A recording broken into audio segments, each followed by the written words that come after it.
is up, everybody? Welcome to another episode of Limited Resources. This is episode number 571. My name is Marshall. I'm one of your Limited Resources, and joining me online all the way from Denver, Colorado, it's Luis Scott-Vargas. Luis, how are you? Oh, I'm doing great. Yeah? Everything's okay? Yeah. Just did a bunch of vintage cubes yesterday. That was fun. I enjoy that quite a bit. I did too. Only one more day of them left. And in fact, you and I both did them on stream. We kind of smashed it too, right? Yeah. So I know that you trophied 2 in a row. So I took that as a challenge. Trophied with blue, green, storm, and then 4-color nonsense, like just 4-color all 3-mana planeswalkers and removal. And then the wheels kind of fell off my third draft. I drafted such a sick deck too. I'm still like annoyed. I played really badly to lose. And I had this like blue-red Ancestral, Time Walk, Seagate, Stormcaller, Murray Conjecture, just like a beautiful deck. But I definitely threw my second match and the spiral. You had the screenshot all ready to send me the brag screenshot. 2's pretty cool, but here's 3. Yeah.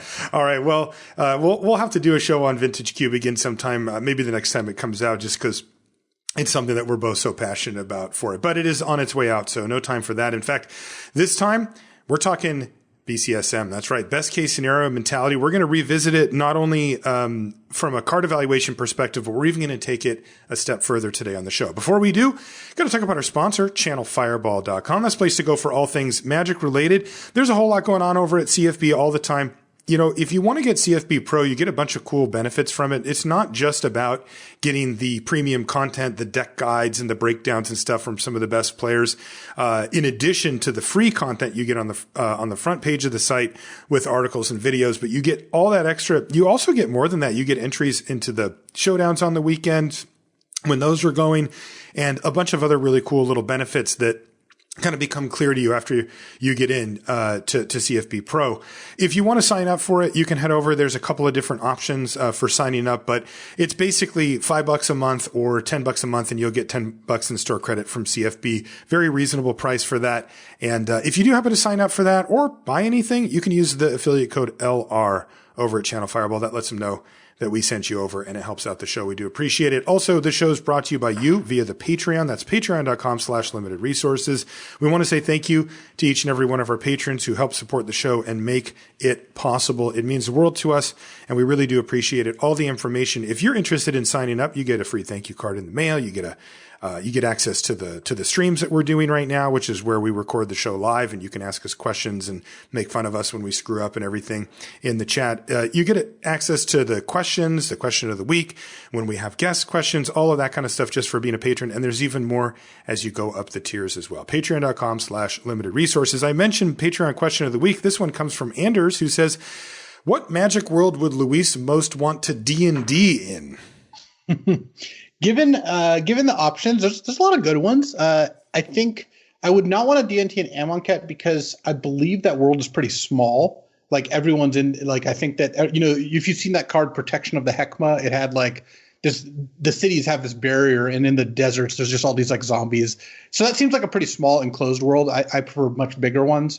So I think actually Dominaria or Arabian Nights would be my preferred settings. Arabian Nights because I love that like mythology. I love the jinns and genies and the Library of Alexandria and the Island of Wak Wak and stuff like that. Island Fish, Jasconians. These are just like I can imagine having a setting there where it's just awesome. I always loved that kind of setting. And then Dominaria because it's just good classic fantasy, and I think it would be really fun to have this like kind of interwoven Magic D&D stuff. I am beyond hyped for the D&D Magic set that we're going to get later this year. Or I guess next year. It's going to be really cool. Or at least I'm hoping it is. What is it? I don't remember the name of the set. I just know it's a D&D themed Magic set. Like it's a Magic set that has D&D. I believe it's set in the Forgotten Realms, which is one of the main D&D worlds. Okay. So I'm expecting to see some really classic D&D, like, are we going to see him get Magic Missile as a spell? Are we going to get Mordenkainen as a wizard? Are we going to see Drizzt? Like what are we going to see here? I don't actually know.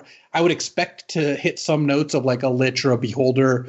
There's going to be dragons, but how deep they go, I'm going to be happy with kind of no matter what they pull from D&D. I'm just a huge D&D fan. How does it work in D&D if you want to like cover a large distance with your party? Like, do you just tell the person we're just going to walk over the continent to go to some desert, or do you have to like actually do things to make that happen? So it really depends on how you want to play it. It kind of depends on what kind of game you want to play. Because look, here's the range, and this is the D&D has a lot more flexibility than Magic, right? In Magic, we kind of all agree on the rules and we play by the rules. And if you want to play a variant of Magic where you can play as many lands as you want each turn, you could do that. But most people tend to play like 1 land per turn, start at 20 or 40 if you're playing Commander or whatever. Right. In D&D, it's very different because, like, one of the rules that we don't use, for example, is encumbrance, which is how strong is your character and how much weight can they carry? And then you add up the weight of all their possessions, their food, their armor, their water bottle, their sword. That sounds really boring. That sounds like that's very detailed. You're putting together your tax balance sheet. So we just don't use it. I don't let them be ridiculous. If they're like, I'm going to carry around 10 cinder blocks. It's like, well, how? But right. if someone's got their gear and their food and some of their treasure, like whatever, the warriors, the strong people can carry a little bit more to maybe ease the load of the wizards, but like I'm not gonna tabulate that. Same is true for travel. I know some people hand wave the travel. All right, it takes you 10 days, but you guys make it there safe. Whereas sometimes it's like, all right, well, you can walk 10 miles a day and here's these random encounters that'll happen every single day. We're kind of in the mix where I roll for random encounters, but I do hand wave a little bit of the longer travel scenes. Now it's irrelevant because the party's high enough level. They have teleports. So they just kind of snap their fingers and they just go and zip here and there.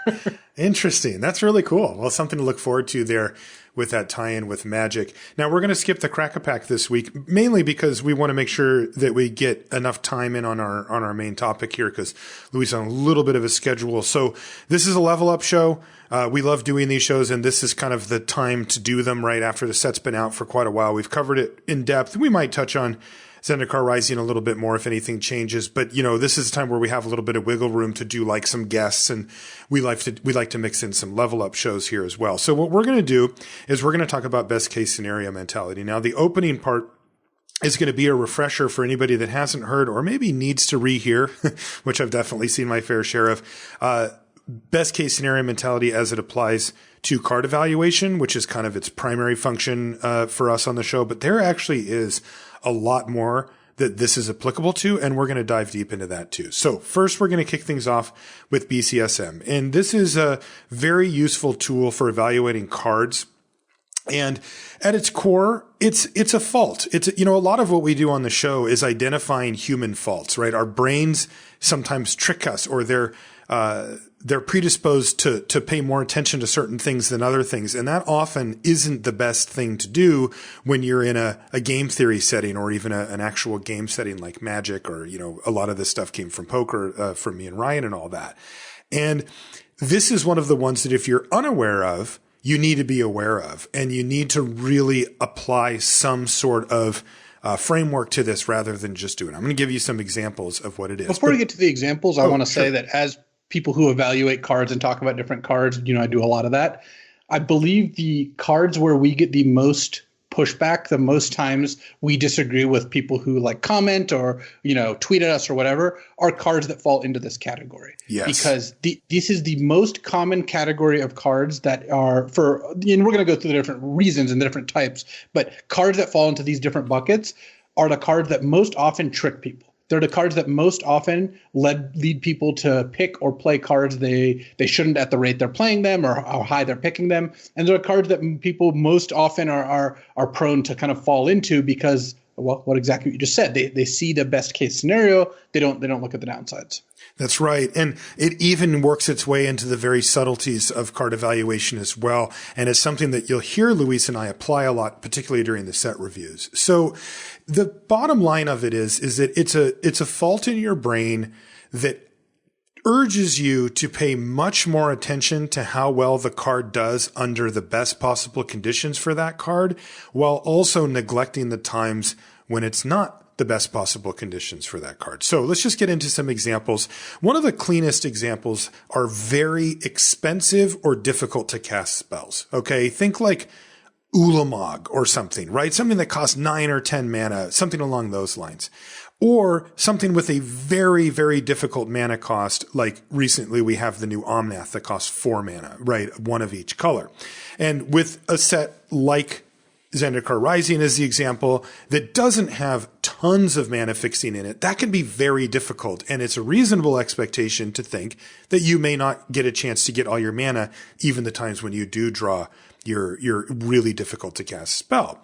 Now, these spells generally have a massively high win percentage when they are cast. If you can look through the data, which has been done, by the way, on both Magic Online and Arena.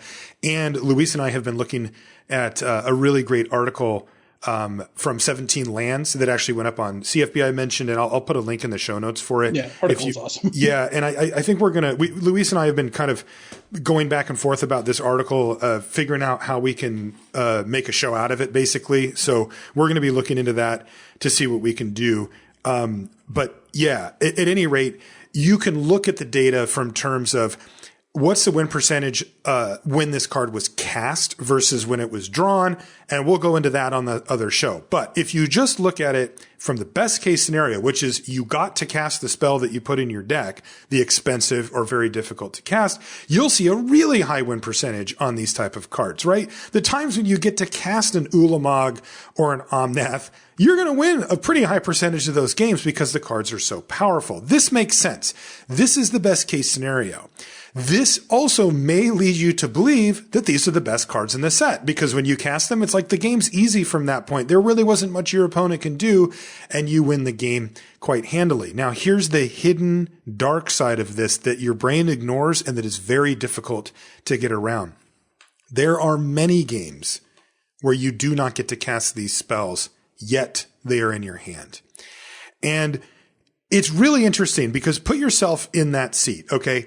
You've got Ulamog, you hit land 10, land 11, whatever, you play the thing and you win the game and you're like, dang, that was sweet, right? I annihilated or I exiled some stuff and then ate their library. Like, this card's amazing, right? My opponent couldn't do anything. It has indestructible.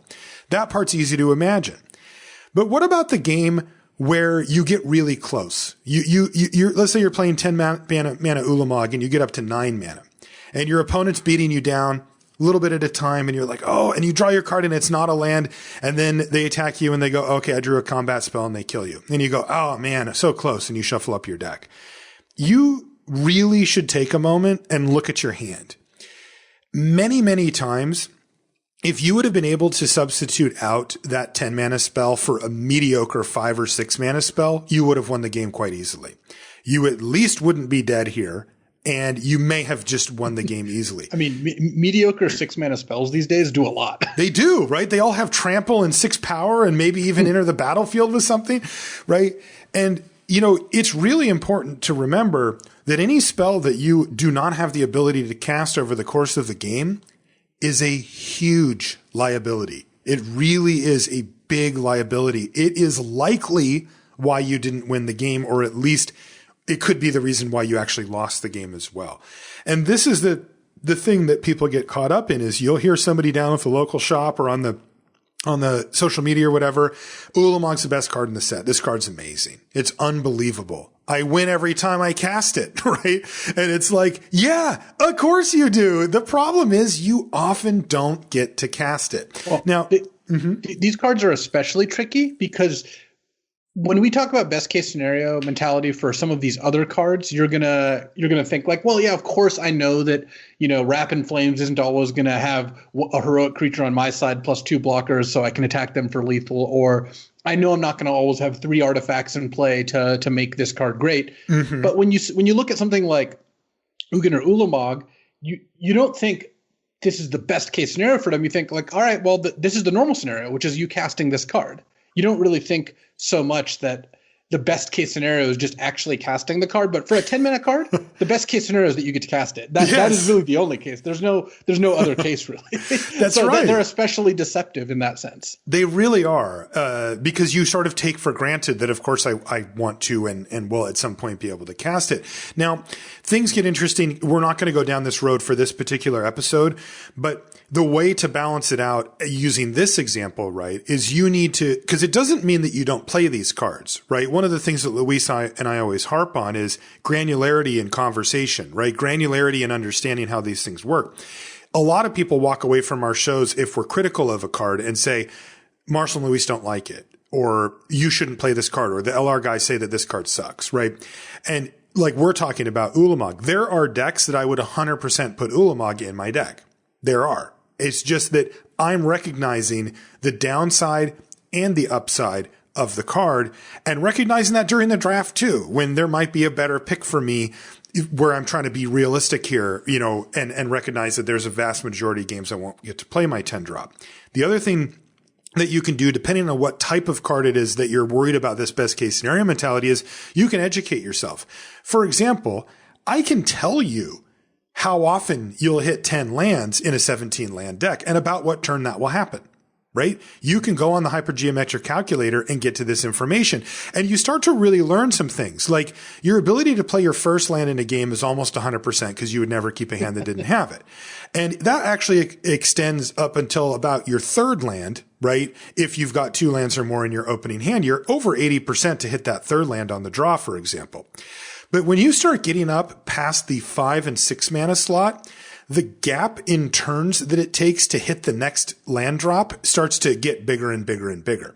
And just as like a snapshot, again, I'm not trying to go fully down this road, but just as a snapshot, if you need to draw 10 lands, let's say you have no other sources of mana ramp, and you've only got 17 lands in your deck, well, you know you need to get pretty decently past halfway through your whole deck. Right? Yeah. And if you have 7 cards when you open up your opening hand, leaving 33 left, right? So turn 1, let's just say you're on the player or whatever, you've got 33 cards left. You're going to need to get 16, 17 turns, cards further or turns into the deck before you're reliably going to be able to hit, or on average be able to hit that 10th land. So, now you can ask yourself, can my deck do that? Is my deck built to survive that long? Are there mana ramp elements that I could use to mitigate it? Right? And now you can start to actually make informed decisions about these things. Another type of card that comes up all the time are time or board state sensitive cards.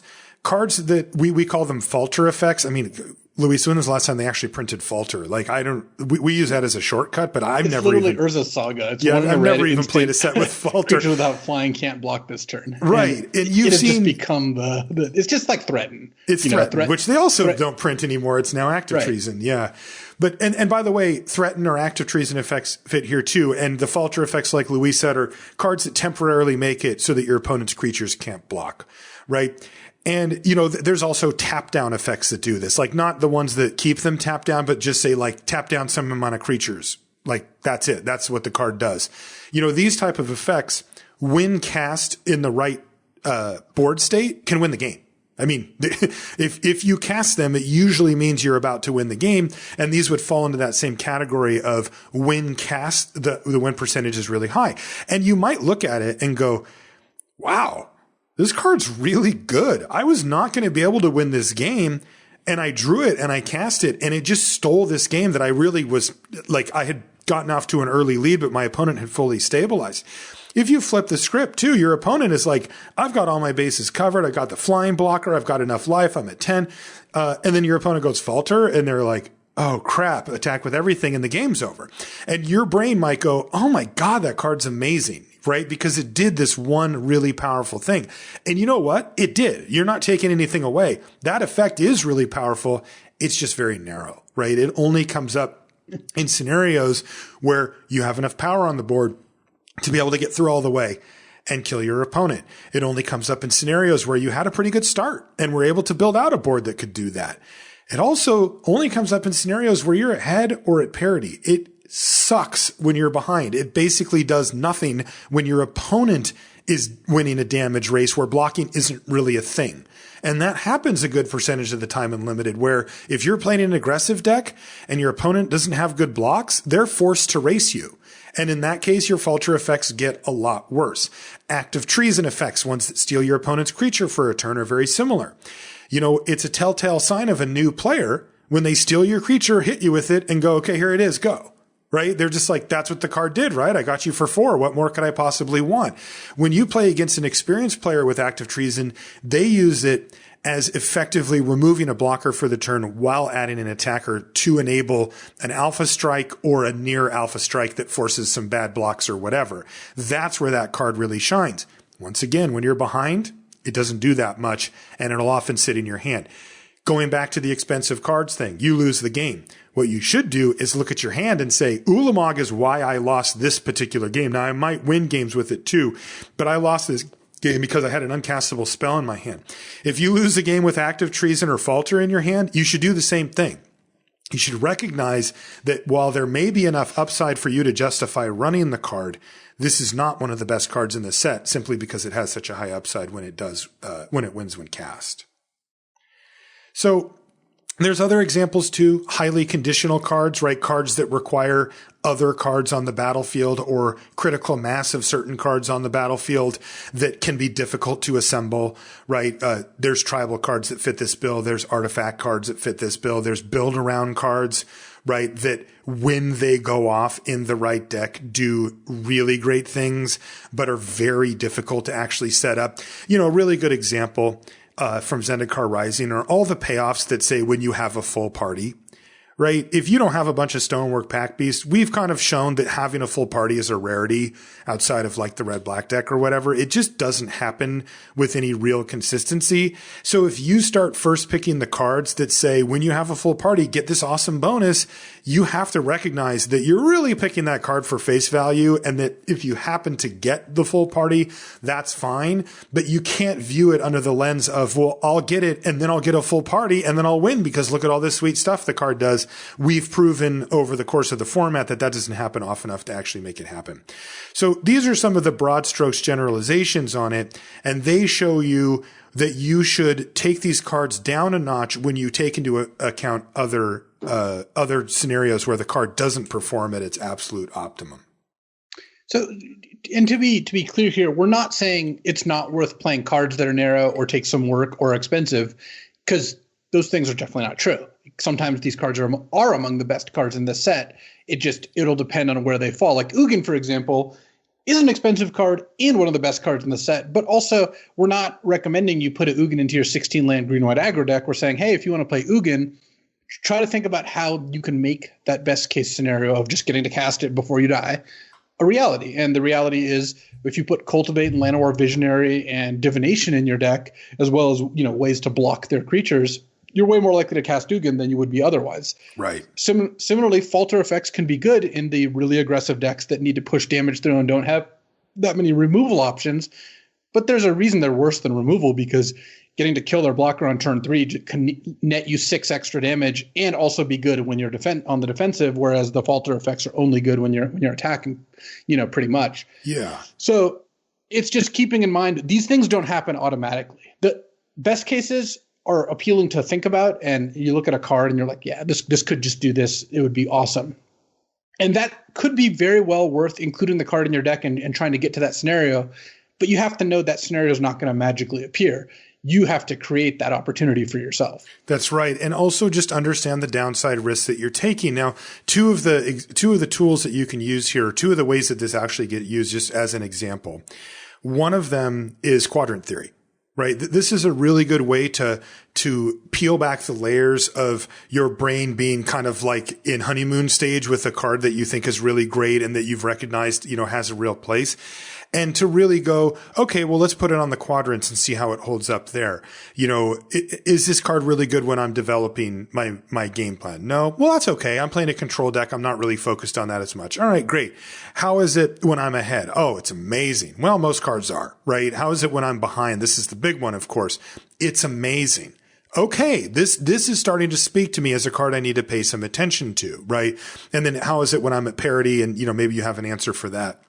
This can start to help you contextualize these things and to understand where the weaknesses in the card lie. Now, as Luis pointed out, that doesn't mean you don't play it if you find a weakness in a card, but it does mean that you don't overrate it and you don't assume always that things are going to go perfectly. And I don't really want to wade into these territories, to be honest, but a really good example of this is Felidar Retreat and the discussion that Luis and I have had on the set review about it, and then subsequently as well, where what I'm attempting to do is look at a card that at face value looks very powerful, and it's a very good card. And then go a level deeper and say, well, where wouldn't it be good? Like, what could the possible weaknesses? And I know that that's not like the fun part of Magic, but look, we're trying to win games here, right? I'm trying to put myself in an advantage to my opponents. And so as a thought exercise, try to figure out, well, what's a realistic scenario where Felidar Retreat isn't so great, right? And one of them could be that you're behind. You're getting beaten down and you don't have a land to play, or where you just don't draw lands for a couple of turns in a row. And it doesn't really do a whole lot outside of make you, a 2/2 or maybe put a few counters on your creatures, right? Where if you only think about it on turn 4 or playing it at 5 and then playing a land when you've curved out, which does happen a decent percentage of the time, particularly in white. So, not taken away from the card, you're leaving something off the table where it doesn't stack up, again, in my mind, to some of the more traditional bombs that we've seen. And again, a lot of this is theoretical, right? Like, none of this says don't pick the card. Like, if I see a Felidar Retreat, I'm just slamming it. I've splashed for it, right? It's an excellent Magic card. And so, I need to be able to express, how I feel about the intricacies of it without it being like, well, that card sucks and I wouldn't play it, right? But these are the details that you need to go into to kind of counteract that part of your brain that sees only the upside to a card, even if there is significant upside to it. And I think that you can apply these principles to most cards. And frankly, look, there are some that are just freaking amazing, right? And a lot of the cards, particularly the commons that we really love, they fit in a much more narrow band, right? If we apply this line of thinking to Royal Eruption or Into the Royal, well, there is no downside, right? There just isn't a realistic downside on Royal Eruption, right? I mean, I guess you could say, well, they have all 4 toughness creatures. Well, that's not a knock against Royal Eruption. That's just a board state that's difficult to deal with or whatever. And that's part of the reason why that's the best common in the set, right? Because we can even look at it under the harsh lens of BCSM and go, nope, it's still just amazing. Like, there just isn't a scenario where I don't want this card. And, Into the Royal has a similar one because the floor is so high. If you can kick it, you get the card back and, you're often up a little bit of mana, tempo as well. And there you go, right? That's just, and in your worst case scenario, you can not kick it and just bounce something to at least use it as a Magic card in a situation where you couldn't normally cast it. So therefore, you can look at those under best case scenario mentality lens and still come away with going, yeah, no, this card's just amazing. That happens sometimes too. It usually just doesn't happen on the more extreme edge cases that we have here. Now, what we want to do for this episode though, is take that concept, which we just summarized here, and then take it a step further, because it does extend. You can use this idea further than just card evaluation.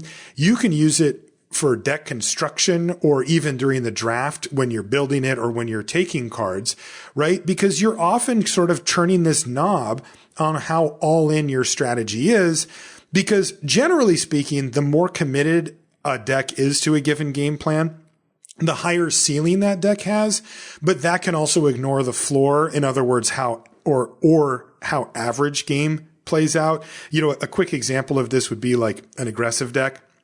If you're drafting your deck and building your deck and you're like, I want to be as aggressive as I possibly can, right? You are playing 1-drops. You're not playing anything that doesn't affect the board. You have every curve out intention possible. And when you do, you go 1, 2, 3, 4 combat trick removal spell and your opponent doesn't even get to play Magic. You beat them down so hard. Your brain, just like with the other cards that you win with, is going to go, hey, this feels amazing. This deck is absurd. This is the best deck in the format. I can't lose when this deck curves out. But then you have to think about the downsides. What about when you mulligan to 5? What about when you miss a land drop? What about when your opponent kills your first 2 creatures or plays a creature that you can't attack through and you don't have a way to get through it, right? Now you're starting to go down this road of, okay, I'm seeing the upside, but I'm also seeing the downside of it. But Luis, this is a concept that you can take beyond just simple card evaluation. So the way I think that you're best served by looking at this, and this is true both for card evaluation and for decks, is what does this card or deck do outside of the best case scenario? How am I getting it to the best case scenario? And what's my fallback plan for when that doesn't work? And it's actually funny to put it in to give you a good sense of where we're going with this, both for cards and for decks. we're definitely not saying don't play synergistic cards or play synergistic decks. We're not saying don't play these cards that take work to be good, because some of them can be among the best cards in the set. In fact, some of the best cards in a set are cards that look like they take too much work, but actually don't, or cards that really over-deliver once you actually put the work in. And likewise, some of the cards that are among the most overrated or worst are cards that when you do the work, you don't get that much out of it, right? That's right. And so you don't want to fall into this trap for decks, because if you do that for a card, your deck can survive putting a bad card in. If your deck is built around a bad concept or doesn't have a good fallback plan or doesn't have enough ways to enable synergies, you're just going to be in trouble. You're just not going to win. So let's take a look at kind of high synergy decks. So these are decks that when they do their thing are just absurd. You put the pieces together, and like imagine you're playing like one of those green-white convoke decks. You go turn 2, make 2 1/1s. Turn 3, make play a card that makes two more creatures. Convoke out this 4-drop. All of a sudden you have 10 mana worth of cards on turn 3 or whatever, and your opponent's looking at it like, wow, this is nonsense. And what you have to keep in mind is when the deck doesn't do that, what is it doing? And in the case of some really high synergy decks, the answer is it's not. The answer is when your deck's not doing its thing, it's folding. Right. Again, that doesn't disqualify you. That's why there's nuance to all this. Let me give you some examples. If you played original Mirrodin, it was one of the most broken limited decks of all time. Affinity. This card, or this mechanic dominated standard, was good in modern, good in extended, and in limited, you could have a deck that was capable of going turn 1 artifact land dorky 1-drop, turn 2 artifact land dorky 1-drop Frogmite Somber Hoverguard. You just have 4 things on the board, 2 of which are some big creatures. Right. And you look at that and you're like, wow, this deck's busted. And it was. I mean, famously, actually, Ben S. first picked Seed of the Synod, a blue artifact land, over Grab the Reins, which was largely regarded as the best uncommon in the set. It's a threaten plus a fling combined, which if you know what those 2 cards do, that's a good time. Yeah. And Ben did that because the Affinity deck was that good. When it wasn't doing its thing, it lost, but it did its thing more often than not. Similarly, green-white tokens in basically every set, where you have the really heavy convoke, overrun combination of cards. And when you curve out with your tokens and you're convoking stuff out, then casting, your random overrun effects, again, you can win this deck. You can win very easily. I had a green-white deck in Modern Masters at one of the GP Vegases that was huge, and I remember 3-0ing with that deck really easily, just because every game it just put 10 creatures into play by turn 3 or 4. And then when it didn't do that, all your cards suck. Your deck doesn't win, and that can be among the best decks in limited. But you have to really be careful. Okay, how am I going to make these synergies work? The way the Affinity decks did was every card in their deck was an artifact that they could possibly manage. I've tried this out before. I have played every card in the Mirrodin block limited environment that's an artifact that costs 1 or less mana. You can go look at that list. Yes. You can go look at that list. There's some bad cards in there. But when you have 3 Somber Hoverguards, a Broodstar, and like 2 Thoughtcasts, you're going to put 1 mana textless card. And these cards have a little bit of text at least. But you'll play every artifact because it's a Lino Rose. And you're just looking to kind of go off as soon as possible. So that's an example of you're just jumping through ridiculous hoops. Same for those green-white decks. You're not going to play any card in your deck that generally doesn't make tokens or pump tokens except for the really, really high rate creatures. Burning Vengeance decks and Innistrad are among the best decks in the format. Those decks didn't play very many random cards that didn't work towards their synergies, and they were all in. Yep. It's totally okay to be all in, but bear in mind, if you're all in, make sure the payoffs is worth it. There are decks where you can be all in and do your thing, and then the payoff doesn't actually win you the game. That's not a good deck to be all in on. Like I've seen like some of the red-green landfall decks in Zendikar, you're all in, but what do you get for that? You get some slightly bigger creatures than normal.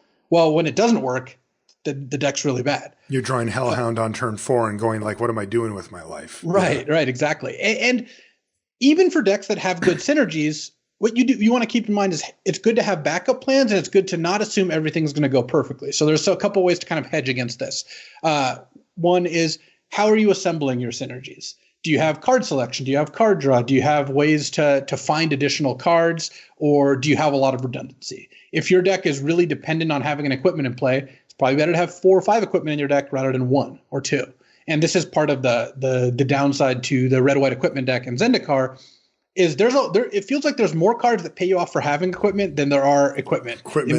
Because the equipment all sucks. Yeah. The equipment's bad, so you're paying a really big cost. And this is actually exactly the example here, because you're putting your survival knife in your deck, the 1 mana +1/+1, but it costs 3 to equip. And you're playing this card, which sucks because you're like, wow, the upside's worth it. Turns out the upside really isn't worth it. That card just isn't good enough. And most decks are just not going to play cards like that.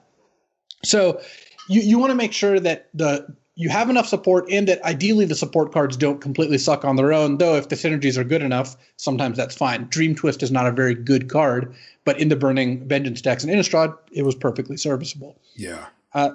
The other thing is, how are you protecting your synergies or getting them back? If you have ways to get back synergies, imagine you're playing a creature-based combo deck, right? Like a deck that's based around assembling the right combination of creatures or have the right creatures in play. Well, cards like Blood Beckoning that get back a creature or 2 creatures are really good, because now you've got a way to rebuy your synergy after they kill whatever card is trying to make your deck tick.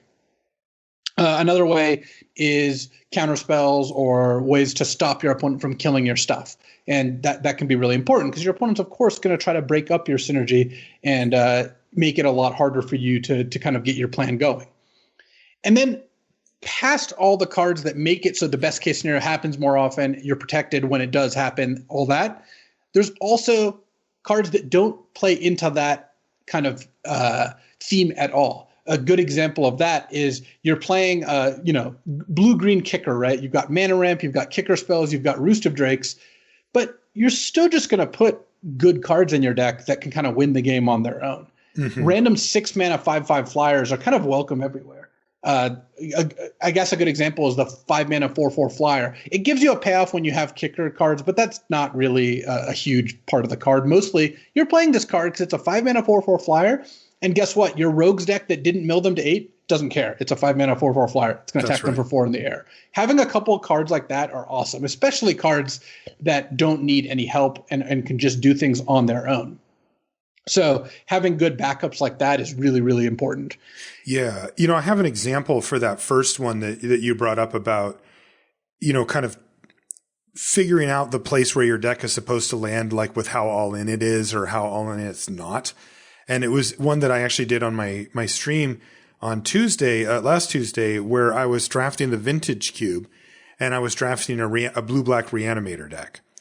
And there's a really interesting knob that you can turn on the blue-black Reanimator deck in the Vintage Cube, in that they have set it up so that it is a very well-supported archetype. There are a ton of ways to get cards back from the graveyard, and there's a ton of ways to get them back in, and basically all the most powerful creatures that they've ever printed are available. So all the pieces are there to do it.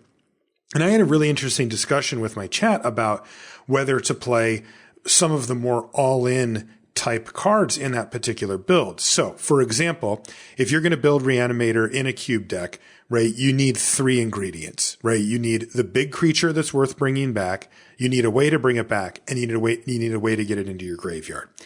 And it's really interesting because some of the ways to get cards into your graveyard are kind of, that's all they do. A good example is a card called Putrid Imp. It's just a 1/1 for 1, and it allows you to discard cards for a minor effect. Okay, it gives it flying until end of turn.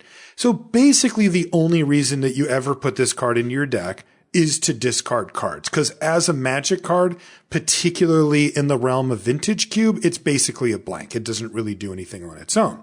Okay, that's fine. That's a thing that you can do. Another card that is sort of key to the archetype is called Entomb, right? It's black instant, and it says, search your library for a card, put it in your graveyard. So it literally doesn't do anything else but put the card in your yard. But it has the added benefit of you not needing to draw the big fatty. You can go get it out of your yard and get it out of your library and get it into your graveyard, and you can pick any of them. But these are a couple of the more all-in ways to get creatures into your yard. There's other ways, though, to do it. For example, there's Looter Ilkor, 1/1 with Shadow, meaning it's basically unblockable, and when it hits an opponent, you get to draw a card and discard a card. There's Baby Jace, Jace Fearn's Prodigy. It's a looter. Tap it, draw a card, discard a card. When you do these effects, right, now you're actually replacing the card in your hand with something maybe playable or a land, and then discarding one of your huge creatures that you couldn't have cast anyway. So you're getting a lot of upside out of it. Another one, Liliana of the Veil, right? Planeswalker for 3 plus ability. Each player discards a card. Your opponent's discarding a card that they may need to enact their game plan. You're discarding a card that is part of your game plan by having it in the yard. So what this leads you to be able to do is decide, where do I want to be on this scale? You can be on the Putrid Imp, turn 1, discard Grizzlebrand, untap, animate dead. I have a Grizzlebrand plan. That is easily the highest ceiling, right? It's also... Yeah, that's where I want to be. That is the best place to be if you can get all those pieces. But if you don't, there is a very reasonable alternative game plan of playing a blue-black control deck, right? A mid-range, early game, disruption and then card advantage style control deck that also is playing these, a Grizzlebrand and whatever, an Ulamog. So, maybe not Ulamog, but, two very, a Terracodon and a Grizzlebrand or whatever in your deck, so that when those draws come together, sure, it doesn't come down on turn 2, but it could be turn 3. It could be turn 4. Not that hard, if your game plan goes in and you're kind of hedging, right? And so this is something that you can do, that you can approach when you're drafting, when you look at what type of a deck you realistically have. And also, you can do this type of build in sideboarding too, right? Like if you play a Storm deck or something, you probably don't want to be on mid-range control against them. And you may sideboard out some of those cards and bring in some of those ones that kind of turbo out your combo at a less consistent rate, but faster when it works. And so there's all types of archetypes that have this. And most of these decisions come in during the draft. And for example, you get to pack 3 and you have a blue-black control deck, but now you've got a few pieces for this Reanimator deck. You're going to need to look at it and go, should I go for the best case scenario? Which is what Luis said he wanted, right? The turn 1, do something, turn 2, get a thing back and just overwhelm your opponent. Or is it better for me to take the more controlling route and still have this viable plan sitting in place? And that might change the way that you do your picks. You need to be aware of this as you do it, though. Where am I at on this scale? Am I all in on this aggro deck? Am I all in on this Reanimator theme? Am I all in on artifacts for the affinity deck like Luis described? Or am I actually a little bit more of this is a thing that can happen as upside, but I'm more of a normal mid-range deck? That can absolutely affect the picks that you make, because if you try to blend the two together, it gets kind of messy, right? You may not have a fully functional mid-range deck, and you also may not have the synergies needed to do the really powerful thing. Yeah, if you end up with a blue-black control deck that has Bizarre Baghdad or Putrid Imp in your opening hand, you're going to end up in trouble. It's just not going to work. Right. Like you're going to end up, and there you have to balance that. There's 2 different versions of the deck. And you generally are rewarded more for going heavy in one or the other direction, not trying to meet in the middle. Mm-hmm. And again, the best case scenario mentality comes back here, where you're looking at your blue-black control deck, but you're like, but I have an Animate Dead and a Necromancy. So if I put this Bazaar in my deck, I could just turn 3 this Grizzlebrand. Mm-hmm. And it's like, you could, or you could just play a bunch of good cards in your deck and then turn 5 the Grizzlebrand after you've cast your Thirst for Knowledge. And guess what? Thirst for Knowledge is going to work pretty well when you're not casting Gristlebrands out of your graveyard. And that's right. Bizarre Baghdad is just going to lose you a land drop and put you down multiple cards. Yeah, and I think your example was perfect too, because in the best case scenario for the best Reanimator decks, you want both of those cards, like you want, if you see a Bazaar of Baghdad in your opening hand, you're like, yes, right? Because like that is the ultimate enabler to get stuff in your yard and let you see more cards to help you find your reanimation spell, where it's the opposite in the mid-range version of the deck. Yeah. And to go back to more traditional limited formats, though that was a great example for Cube, one of the reasons that this doesn't come up as much in Zendikar draft, this whole best case scenario, or am I going to go all in? Look at the decks in Zendikar. For example, Black-White Clerics. Black-White Clerics is a synergy deck. But what is it comprised of? It's comprised of decent creatures, removal spells, and ways to bring those creatures back. Mm-hmm. It's not what I would say an all-in deck is at all. Because if you take any random assortment of Black-White Clerics cards and you put them in your opening hand, your deck is probably going to work out reasonably well. Mm-hmm. The same is not true of a Burning Vengeance deck or a green-white Convoke deck. So we're not getting that much experience with that in this particular case because we're on the lighter synergy side, which I think is totally fine to just like have this ebb and flow. But like a blue-green kicker deck, yes, it has Roost of Drakes, which doesn't work that well without other kicker cards, but it's also just got a bunch of good cards. Into the Royal is a good card, and you're not losing out much if you don't draw, the right combination there. So you have to keep in mind that some synergy decks don't really suffer from this, where, yes, the best draws for the Clerics deck are awesome. You go, 2-drop Cleric, 3-drop Cleric, play a removal spell on 4, play a Relic Vial on 5 with mana to activate, and you're like, yeah, I'm really doing it. Mm-hmm. But your average draws are also play a guy, play a removal spell, Blood Beckoning, my guy's back. It doesn't really matter as much which those pieces are, whereas there's no individual card like a Spider Spawning or a Burning Vengeance that without this, your deck functions very, very differently. Yeah, it's it's a little bit like having training wheels when you're learning to ride a bike, right? Like you and I, when we talked about the Black-White Clerics deck as the example on the episode where we did it on our archetype deep dive, there was only one cleric that we weren't like pretty darn happy to have in our deck, and that was the 1/1 flyer, and everything else was like let's say you knew how to draft, like you knew what booster draft was, and I said, all right, well, just draft any card that has the word cleric but I'll on it. try to put myself in the mind space of someone who knows how to draft. Good, you're learning now. See, and I just said draft cards that say the word cleric on them.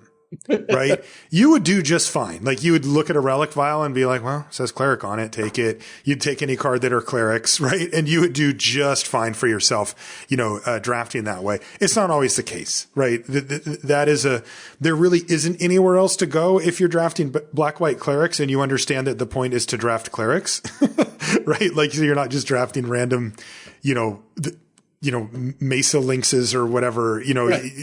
It's not like a super complicated one to do, but that example, kind of shows you what that mid-range looks like. You get to exercise best case scenario mentality here in the sense that like, it kind of is just the best deck, right? And you're like, I'm convinced of that because it so consistently does the thing that it wants to do. But, you can certainly go down the rung on some of the more fringe archetypes. I think the one that you brought up, the red-green landfall, is a really good example. All the pieces are there, right? If you just showed me the set and said, what do you think of the red-green landfall deck? Especially given my experience with original Zendikar, I'd go, yeah, this looks pretty good. Like they got a 1-drop. Right. You look at Brushfire Elemental as their marquee uncommon. It's a beating. I've lost to Brushfire Elemental. It's a good card. Yeah, there's ways. There's a what is it called? The instant speed, get 2 lands into play. There's a lot of things that you could do here. It doesn't play out that way, right? And this would be a perfect example too. Like, let's say week 1, you get double Brushfire Elemental, you run a bunch of the hounds or whatever, and you just run well, right? You go turn 1 hound, turn 2 elemental, turn 3, play a land, play a thing, and you're just beating your opponents down. And you could walk away going, wow, this might be one of the better archetypes in the whole format. And it isn't until you play it a few times that the warts really start to come out, right? The fact that blue has such great ways to mess with your creatures, even the temporary stuff does a great job. And then on top of it, boy, you draw those landfall cards out of sequence and they just drop off a cliff, right? Like I teased earlier, but turn 5, the elemental dog. It's just, what is it called? Akum Hellhound or whatever. Yeah, it's just dead. I mean, it is just not a magic card at that point in the game, where compare that to 2-drops, let's say, from other decks, right? Or even the 1-drops. But, particularly like, you would replace that with like a 2/2 for 2 with some upside. Those cards are actually magic cards at that point. They're not great, but they still do things that affect the board. And these things just wouldn't be clear to you until you recognize, again, through evaluation and through learning this, that if you had gotten a little too excited about it, maybe that BCSM was kicking in, kind of tingling in the back of your brain a little bit, going, oh my God, this landfall deck's the real deal. And then, over time, you can recognize, okay, there was more I needed to learn about it before I kind of dropped the gavel on it, Yeah, I will say that I did lobby Marshall to call it a best draw scenario mentality, but he did shoot that one down. I listened to you talk about that as if you were serious for a good 30 seconds before like recognizing that you're never serious, and I shouldn't have done that at all. but the payoff was there. Yeah, Jeff, our producer, was laughing at me pretty good on that one because I was a little slow on the draw there. And in general, what I want the takeaway for this episode to be for folks is not don't play cool cards. It's not don't build synergy decks. It's try to do your best to maximize the chances of this card being good. To go back to your first example of Ugin and Ulamog, yeah, there have been great decks that feature both Ugin and Ulamog. Ulamog takes more work because of the way things scale, 10 is much greater than 8 and all that. But all the formats where sorry, I had an alarm go. Was that Ulamog calling? Yeah, that alarm was that you have to leave in 15 minutes. So that was that alarm. But there have been a lot of great decks that play Ulamog and Ugin because those decks put in the work, because those decks put in the cultivate, put in the things that make 3 Eldrazi tokens that you can sack for a colorless mana. You know, they put in their 6 mana ramp spells like Nissa's Renewal or whatever it was. There are ways to do this. Likewise, when you look at Wrap in Flames that can make some of their creatures unable to block, that actually was a very, very good card in the red-white aggro decks in Theros because again, this is the best case scenario. You target 2 of their creatures plus your champion, and you hit all your creatures are +1/+0, and their 2 creatures can't block. And as it turns out, these cards, while their best cases are amazing, once you put in the work, those best cases start to becoming their cases, their normal cases, because you did the work. And don't get tricked by cards that promise the world and then don't deliver when you do all the work. There's legions of examples across time where you end up. You're like, wow, if I have 2 flying creatures and I play this card, and then it just turns out like, well, then you still lose a lot of those games. And then the games where you don't have the 2 flying creatures and you play the card, it really sucks. Yeah, this card's bad. So it's all about risk versus reward.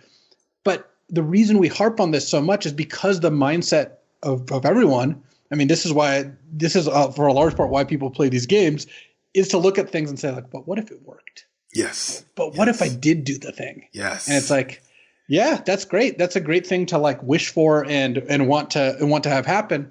Just make sure that the payoff is there. And I've named a lot of decks, for example, like Burning Vengeance, like Affinity, like green-white tokens that or Convoke that have clear, huge payoffs. And these are among the best decks in the format. What I'm not naming because you wouldn't recognize are the decks where there's cards that say, hey, build around me. Hey, go all in on this deck or this theme. And it doesn't work because no one remembers those cards. And that's part of what also feeds into this. People remember successes much more than failures.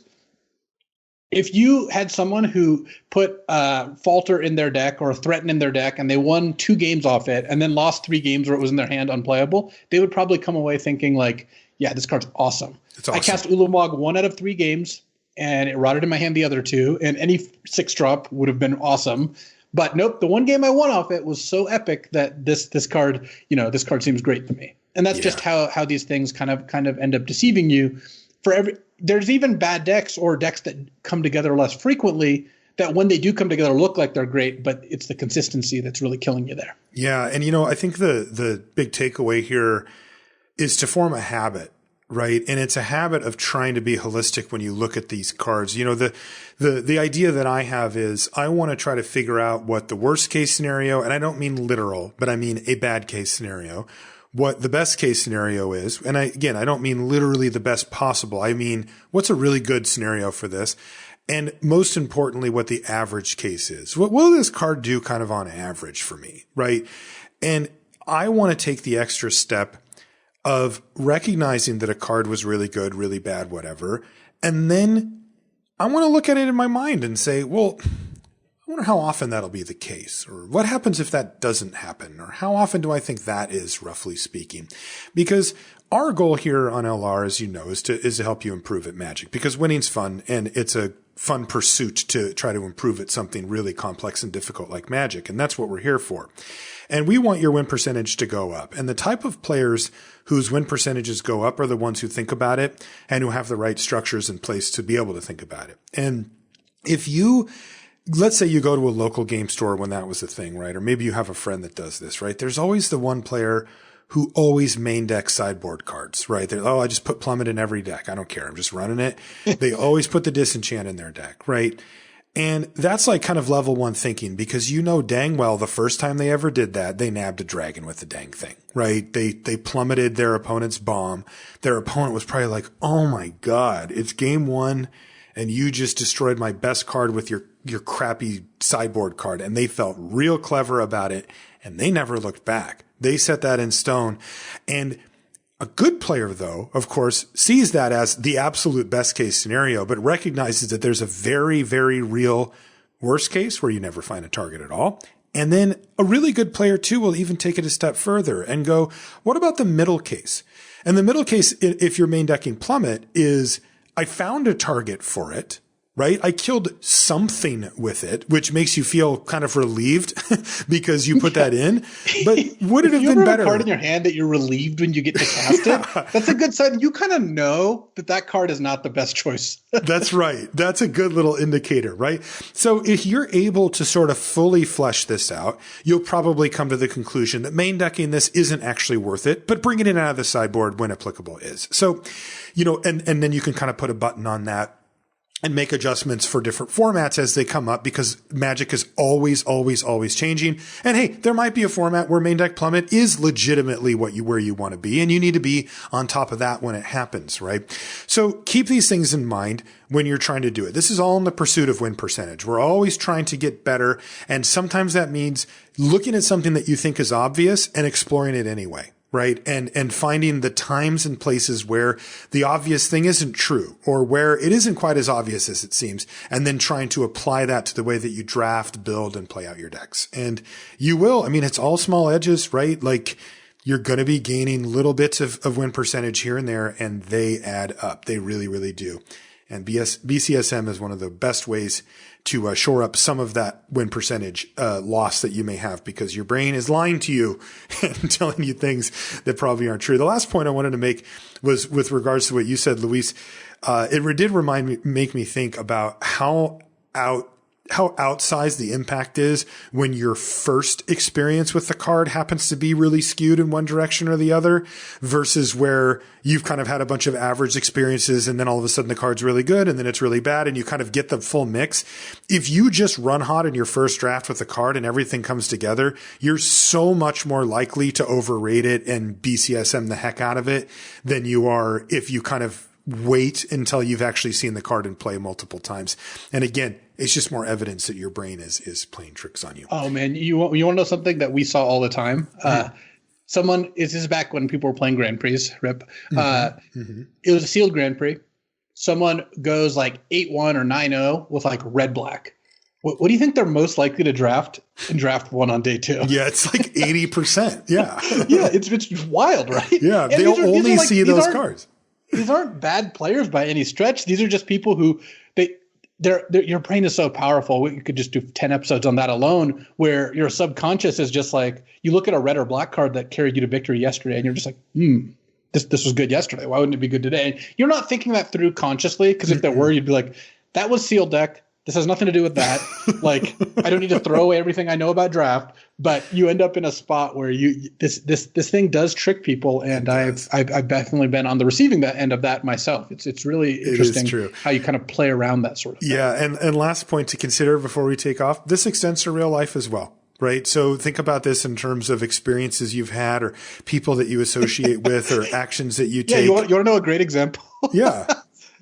Think about this before you buy the next stupid kitchen gadget where you're like, yeah, I'm really going to use a souffle pan, or I'm going to use like a raclette, raclette dish, or I'm definitely going to make homemade pasta, all the time. Once I get this ice cream maker, it's fresh churned ice cream.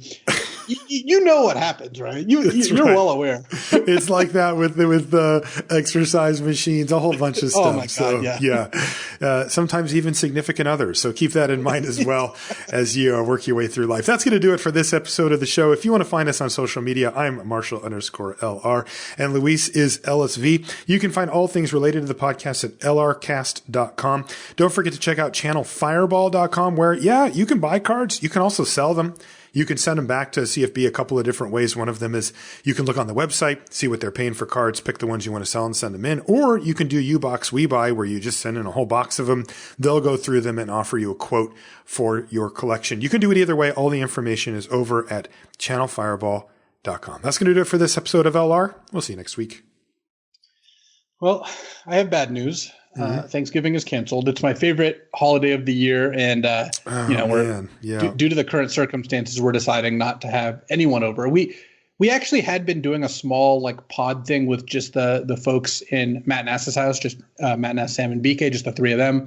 But even that now we don't feel is prudent, and I hope other folks are kind of making wise decisions as well. But what I do want to do is I want to have I still want to celebrate Thanksgiving, but I don't want to make traditional Thanksgiving food. So what should I make? What should I make on Thanksgiving? Because I've done a rain check with our friends. I told them I will host and cook a giant Thanksgiving spread at some point in the future when it is, safe to do such a thing. Yeah. And it's funny because people might think that like me and you are bummed about Thanksgiving because we don't get to eat all the great food.